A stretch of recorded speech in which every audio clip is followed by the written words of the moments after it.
Hello friends, જય શ્રી ગણેશ. બધાને સ્વાગત છે તમારું મારી ચેનલ ગુજરાતી કિચનમાં. રોજ કંઈકનું કંઈક નવું બધાને ખાવું હોય છે અને એકની એક રેસીપી અને સ્વાદથી મારી ઘરે તો બધા બહુ જલ્દી બોર થઈ જાય છે અને બધાની ઘરે આ પ્રોબ્લેમ તો હોય જ છે. શાક રોટલી ખાવામાં બધાના મોઢા બગડે છે. તો રોજ બજારના સોસ, કેમિકલ અને બ્રેડ મેંદાવાળું તો આપણે ખવડાવી નથી શકવાના.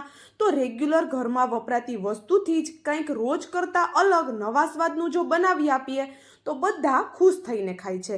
અને આ રેસીપીની સારી વાત એ છે કે અગાઉ કોઈ તૈયારી વગર એકદમ ઝટપટ બની જાય છે. તો આપણે પણ ખુશ અને ઘરના પણ ખુશ. તો ચાલો બનાવવાનું શરૂ કરીએ. તો એના માટે સૌપ્રથમ આપણે અહીંયા કાચું બટેટું લીધું છે.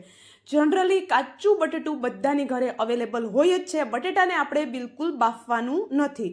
એટલા માટે કહું છું કે આ નાસ્તામાં અગાઉ કોઈ તૈયારી આપણે કરવાની નથી. જ્યારે પણ કંઈક નવું બનાવવાની ઈચ્છા થાય તમે ઝટપટ કાચા બટેટા લઈ અને આ રેસીપી બનાવી શકો છો. તો જો અહીંયા એક કાચું બટેટું માત્ર લીધું છે, એમાંથી પણ ઘણો બધો આપણો નાસ્તો તૈયાર થશે.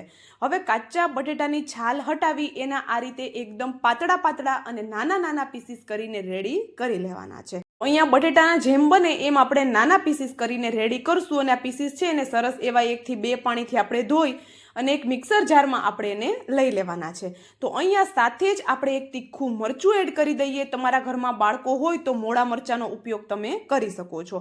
5 થી 7 જેટલા મરીના દાણા એડ કરી બિલકુલ પાણી એડ કર્યા વગર આપણે એને એકદમ સ્મૂથ એવું પીસી અને સાઈડમાં રાખી દેવાનું છે. બટેટાને જે પીસ્યા એમાં બિલકુલ એક પણ ગાંઠો ન રહેવો જોઈએ. હવે આપણે અહીંયા એક કડાઈ લીધી, ગેસની ફ્લેમ ચાલુ કરી અને એમાં આપણે એક વાટકી જેટલું પાણી એડ કરી દીધું. ઘરની કોઈ પણ વાટકી લઈ અને તમે માપ જોઈ શકો છો. હવે પાણીમાં જ આપણે સ્વાદ પ્રમાણે મીઠું એડ કરી દઈએ અને હું અહીંયા અડધી ચમચી જેટલા અજમા એડ કરું છું. અજમાની જગ્યાએ તમે જીરુંનો ઉપયોગ પણ કરી શકો છો અને થોડી વરિયાળી છે એને દરદરી વાટીને એનો પણ ઉપયોગ તમે કરી શકો છો. એની ફ્લેવર પણ ખૂબ સરસ આવે છે. અડધી ચમચીથી થોડી ઓછી મેં હિંગ એડ કરી દીધી અને સાથે અડધી ચમચી જેટલું આપણે આમાં તેલ એડ કરશું. હવે આ બધી વસ્તુ છે એને સરસ એવી પાણી સાથે ઉકળવા દઈએ અને સાથે જ મેં અહીંયા એક મુઠ્ઠી જેટલા લીલા ધાણા એડ કરી દીધા, એકદમ બારીક કટ કરીને. લીલા ધાણા જો અવેલેબલ નથી તો તમે એને આરામથી સ્કીપ કરી શકો છો. હવે આ બધી વસ્તુ સાથે પાણીને સરસ એવું ઉકળવા દઈએ. તો પાણી છે એ હલકું ઉકળવા લાગે એટલે બનાવેલી બટેટાવાળી આપણે પેસ્ટ એડ કરી દઈએ. તો જો ફરી પાછું કહું કે બટેટાના કોઈ મોટા ટુકડા ન રહે એ રીતે આપણે એને પીસવાનું છે. અને પીસતી વખતે બિલકુલ પાણીની જરૂર નથી પડવાની. તો આપણે એમાં પાણી બિલકુલ પીસતી વખતે એડ નથી કરવાનું. હવે બટેટાની પેસ્ટ એડ કરેલી છે તો આપણે એને એકદમ સરસ એવું મિક્સ કરી લઈશું, નહીતર બટેટું જલ્દીથી ઘટ થઈ જતું હોય છે. અને આવી રીતે એડ કર્યા પછી બટેટું હલકું એવું ઘટ થાય એટલે આપણે એમાં સેમ વાટકીથી 1 વાટકી જેટલો ચોખાનો લોટ એડ કરવાનો છે. ચોખાના લોટની સાથે મેં 2 ચમચી જેટલો ઘઉંનો ઝીણો લોટ પણ એડ કરેલો હતો. સાથે બંને લોટને મેં મિક્સ કરેલા હતા. તો જો 2 ચમચી જેટલો માત્ર ઘઉંનો લોટ એડ કરવાનો છે, વધારે બિલકુલ એડ નથી કરવાનો. હવે અહીંયા બધી વસ્તુમાં કોઈ પણ ગાંઠો ન રહી જાય એ રીતે સતત આપણે એને ફેરવતા રહી અને મિક્સ કરી લઈશું. અને પહેલી વખત આ રેસીપી બનાવતા હોય તો સીધો જ આપણે બધો લોટ એડ નહીં કરીએ, થોડો થોડો લોટ એડ કરતું જવાનું છે અને સરસ એવું એને મિક્સ કરતું જવાનું છે. એક સોફ્ટ એવો આપણે આનો ડો બનાવીને રેડી કરવાનો છે. તો આવી રીતે ડો બનાવવાનું કારણ શું છે ને એ પણ હું તમને આગળ વિડીયોમાં જણાવું છું.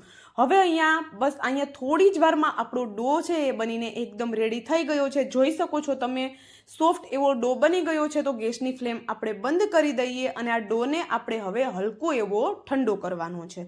તો ઠંડો કરવા માટે આપણે અહીંયા એક પ્લેટમાં હલકું એવું ઓઇલ લગાવી દઈએ, જેથી કરીને આપણો જે ડો છે એ પ્લેટમાં ચીપકે નહીં. હવે આપણે બનાવેલો બધો ડો છે એ પ્લેટમાં લઈ લઈએ અને હલકો એવો એટલે કે આપણે એને હાથ લગાવી શકીએ એટલો ઠંડો થવા દઈએ. પછી આપણે બાકીની પ્રોસેસ કરવાની છે. અને આ રેસીપીની બીજી એક સારી વાત કહું ને તો આ જે આપણે નાસ્તો બનાવી છે એની સાથે કોઈ ચટણી, કોઈ ભાજીની જરૂર નથી પડવાની. તમે આને એમ જ ખાશો ને તો પણ ખાવામાં ખૂબ ટેસ્ટી લાગશે. તો ક્યાંય લાંબા સફરમાં જવાનું હોય કે પછી બાળકોનું વેકેશન છે તો બાળકોને નાસ્તામાં કંઈક નવું આપવું હોય કે સાંજના જમવામાં હલકું ફૂલકું જો કંઈક બનાવવું હોય તો આ રેસીપી તમે ટ્રાય કરી શકો છો. નાનાથી લઈ મોટા બધાને ખૂબ પસંદ આવશે. હવે હલકું એવું ઠંડુ થયું એટલે આપણે એને હલકું એવું હાથની મદદથી મસળી લઈએ. લોટ છે તમે જોઈ શકો છો એકદમ સરસ એવો સોફ્ટ છે. વધારે આપણે આ લોટને કડક નથી કરવાનો. અને બીજી એક વાત હું તમને કહું તો લોટમાં આપણે બટેટું છે વધારે એડ નથી કરવાનું. 1 વાટકી લોટ લેતા હોય તો એની સામે એક નાની સાઈઝનું જ બટેટું આપણે એડ કરવાનું છે. તો અહીંયા એ વાતનું પણ આપણે ખાસ ધ્યાન રાખશું. હવે આપણો જે લોટ બન્યો છે એમાંથી આ રીતે આપણે મોટી સાઈઝના લુવા લઈ લઈએ. નાસ્તાને આપણે વણવાની ઝંઝટ પણ બિલકુલ નથી કરવાની, એકદમ ઝટપટ આ નાસ્તો બને છે. તો એના માટે પ્લેટફોર્મ ઉપર કે કોઈ પાટલા ઉપર ઓઇલ લગાવી આ રીતે હાથની મદદથી હલકું એવું પ્રેસ કરશો તો એક સરસ મજાનો શેપ આવી જશે. હવે એકદમ ગોળ નાસ્તાનો શેપ આપવા માટે આ રીતે આપણે એને કોઈ કટોરી કે વાટકાની મદદથી એનો ગોળ શેપ આપી દઈશું, એની કિનારીઓ હટાવી દઈશું. જે રીતે આપણે ભટુરે કે કુલચા બનાવતા હોય એવી જ રીતે એકદમ લોટ આપણો સોફ્ટ છે તો વેલણ માર્યા વગર જ એકદમ હાથની મદદથી ઝટપટ આપણો આ નાસ્તો છે એનો શેપ આવી જાય છે. તો જો હું તમને બીજો નાસ્તો પણ હાથની મદદથી જ બનાવીને બતાવી દઉં છું. તમારે આમાં વેલણ મારવું હોય તો વેલણ મારી શકો છો, પણ જો વેલણ મારશો તો થોડો લોટ એડ કરવાની એમાં જરૂર પડવાની છે. તો એટલા માટે હાથની મદદથી થોડું ઇઝી પડશે. તો અહીંયા જોઈ શકો છો બીજો નાસ્તાનો શેપ પણ આવી ગયો છે. તમારે આને આમ જ રાખવો હોય તો પણ રાખી શકો છો અને આ રીતે કટોરીની મદદથી એને કટ પણ કરી શકો છો. તમારી ચોઈસ છે કે તમારે આને કઈ રીતે અને કેવું બનાવવું. તો જો અહીંયા આપણા નાસ્તા છે એ બધા એ જ રીતે આપણે બનાવી લઈએ અને હવે આપણે એને તળવાના છે. તો તળવા માટે આપણે અહીંયા સાઈડમાં પહેલેથી તેલ ગરમ થવા માટે રાખી દીધું હતું. તેલ છે એકદમ ઉકળતું ગરમ થાય પછી જ આપણે આ નાસ્તો એડ કરવાનો છે, નહીતર નાસ્તામાં બહુ બધું તેલ ચડી જશે.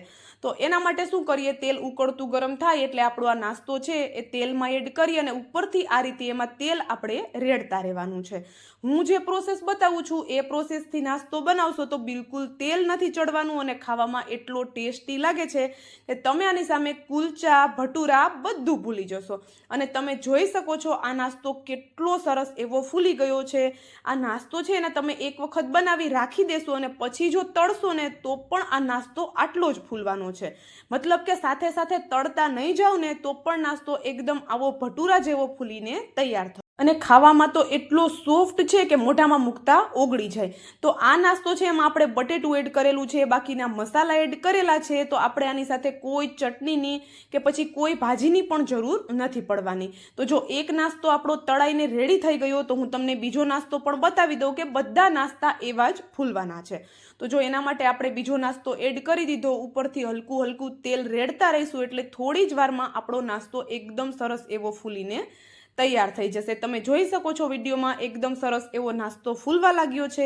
અને હા, જો અત્યાર સુધીનો વિડીયો જોઈ લીધો હોય એમાં થોડું પણ જો કંઈક તમને પસંદ આવ્યું હોય તો વિડીયોને લાઇક, શેર અને ચેનલ પર નવા હોય તો જલ્દીથી ચેનલને સબસ્ક્રાઈબ કરી દેજો આવા જ નવા વિડીયો જોવા માટે. અને મને કોમેન્ટ કરીને પણ જરૂરથી જણાવજો કે તમને મારો આ વિડીયો કેવો લાગ્યો. તો ચોક્કસથી રેસીપી ટ્રાય કરજો અને ચાલો મળશું હવે આવા જ એક નવા વિડીયો સાથે. ત્યાં સુધી જય શ્રી ગણેશ બધાને and thank you for watching.